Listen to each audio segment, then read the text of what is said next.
My name is Bailee Houghtby, and I worked with Carsyn Loveday, and we decided to do an experiment that tested the effects of sunscreen on specific types of bacteria that are present on the skin.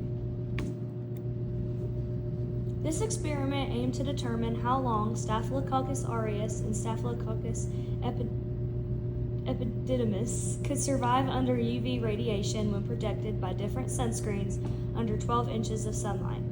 The sunscreens that were used include Coppertone Sport with a protection of 15, 30, and 50. The different levels of SPF protection offered by these sunscreens influence the skin bacteria survival differently. Overall, it took 8 days to determine the effects the sunscreen had on skin microbiota during this research project. So the goals of this project were to increase a higher level of knowledge in the discipline and will be instrumental in their placement in professional degree programs, learn how to interact with diverse environments, be able to extract and gather relevant information, and be able to relate findings with course content and real-life experiences and present it effectively and persuasively. The goal of our project was to determine the effects of sunscreen on the skin microbiota. So there is 2 bacteria that are normal flora on the skin, and it happens to be Staphylococcus aureus and Staphylococcus epididymis, which happens to be the bacteria that we used for this experiment. These normal flora bacteria help our bodies by fighting other pathogens for nutrients on our skin. This keeps harmful pathogens away. These bacteria can also help create a physical barrier against harmful bacteria. Lastly, they can support wound healing as well as reducing inflammation of that wound. What is UV? UV stands for ultraviolet light. Ultraviolet light comes from the sun, tanning beds, and black lights. When it comes to UV lights, there's 3 different types: UVA, UVB, and UVC. UVA is the longest wavelength and it can penetrate deep skin. UVB is a medium wavelength and can cause sunburn and damage skin DNA. And UVC is the shortest wavelength and is most dangerous, but it's absorbed by Earth's atmosphere and doesn't reach us. And since 80% of UV rays can pass through clouds, it's always important to wear sunscreen or sun protection. The materials and methods that we used for this assignment are nutrient agar plates, we used 24 of them, 10 test tubes, a spreader, the sunscreen, the big dropper for dilutions, a fin pipette, a Bunsen burner, UV light, a colony counter, incubator, and the 2 bacteria, Staphylococcus aureus and Staphylococcus epididymis. And the methods that we used for this assignment were the aseptic technique, the spread plate method, serial dilution method, and the colony counting method. So on the first day of this project, we used the aseptic technique. We transferred both bacteria, Staphylococcus aureus and Staphylococcus epidermidis, from the test tubes to the Petri dish.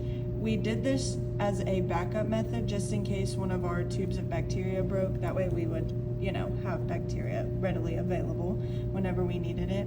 We labeled the plates with our names and the date and the type of bacteria. And secondly, we used a big dropper for each bacteria to put 4 drops onto the Petri dish, and we did this for both bacteria. This is the spreader that we used. These are the droppers. This is an example of what the Petri dish looked like, and this is what our Petri dish looked like after we made the bacteria. So on day 2, we completed serial dilutions. So to do this, we first labeled our tubes with our names, the date, and the type of bacteria we had. Secondly, we made sure to use the big dropper to put 9 ml in each tube. There were 5 tubes for each bacteria, so that means that there was 10 in total. As shown in the picture, we took 1 ml from each tube and transferred it to the next. The dilutions that we used are 1 in 10, 1 in 100, 1 in 1,000, and 1 in 10,000. We did this experiment for both bacteria. Lastly, we incubated. On day 3, we completed a plate for each dilution tube to see which dilution grew the best. After observation of the plates, we chose 2B for both bacteria, since it was the one that grew the best. We used the fin pipette to complete a petri dish for both bacteria to see which amount would give us the best growth. And we did a 50 and 100 microliter of that plate. And these are all of the dilutions that all the plates that we did for each dilution. On day 4, we made 6 plates for the 15 SPF, including a control. For each, we had to do 6 steps. Step 1 is to take 100 microliter culture and apply it to the plate. Second, we sterilized the spreader and spread the bacteria on the petri dish. Third, we allowed it to air dry. Fourth, we applied the SPF 15 to the plate. Fifth, we allowed that plate to air dry. Sixth, we applied specific UV exposure to each plate. We had a 5-second exposure, 10-second exposure, 15-second, 20-second, and 30-second exposure. The control for this experiment did not receive any UV, but it still received the sunscreen.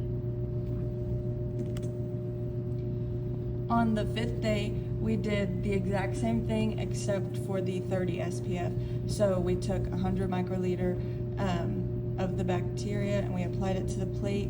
We sterilized our spreader and spread it on the petri dish. After we did that, we allowed the bacteria to air dry. After air drying, we applied the SPF 30, allowed that to air dry, and then applied a 5, 10, 15, 20, and 30 second UV exposure to each plate. And again, the control for this group did not receive any UV, but it still did receive sunscreen. On the 6th day, we did the same thing as on day 4 and 5, but for the SPF 50. We did the same 6 steps, which is taking the culture, applying it to the plate, sterilizing the spreader, spreading it on the dish, air drying, applying the SPF 50, and then allowing that to air dry, and then applying the specific UV exposure, which could be 5, 10, 15, 20, or 30 seconds. And lastly, again, we did not put any UV on the control, we only put the sunscreen on the control. On day 7, we observed all of the plates that we had made for each SPF. We compared the plates to the control, and we chose the plates that we wanted to count for each bacteria. So for the Staphylococcus aureus, we chose the 10-second exposure for all SPFs, and for the Staphylococcus epidermidis, we chose the 10-second exposure for the 15 and 30 SPF, and the 30-second exposure for the 50 SPF. And then these are all of the plates that we had chose up there.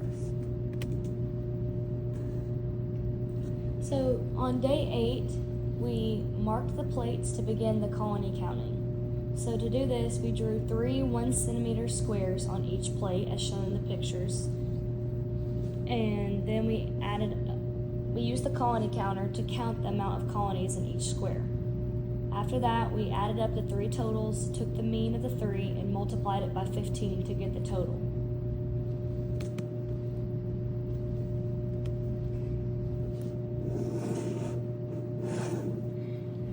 After we counted the colonies on each plate, we decided to make this table to show the results of each SPF and what effect that it had on the bacteria. The green indicates that the SPF did work and it protected the bacteria enough to grow, but the red indicates that the SPF was not effective in protecting the bacteria. So for Staphylococcus aureus, SPF 30 and 15 worked, but the 15 SPF did not. And then for the Staphylococcus epidermidis, none of the SPFs worked. All of the numbers were less than the original. So some problems that occurred, plus the resolutions, were that we made the wrong concentration for the cereal dilution on day 1. So we had to fix it. By fixing it, we started over and made new tubes so that way the project would work. This was a minor problem and we fixed it pretty quickly. These are our citations that we have for our first couple of slides backing up the information that we put into those. So for some acknowledgments, thank you Walter State Community College for providing us with the material and the means to complete this research project. Also a huge thank you to Dr. Kamal Malik for providing us with the information and guidance to help us complete this project. Thank you.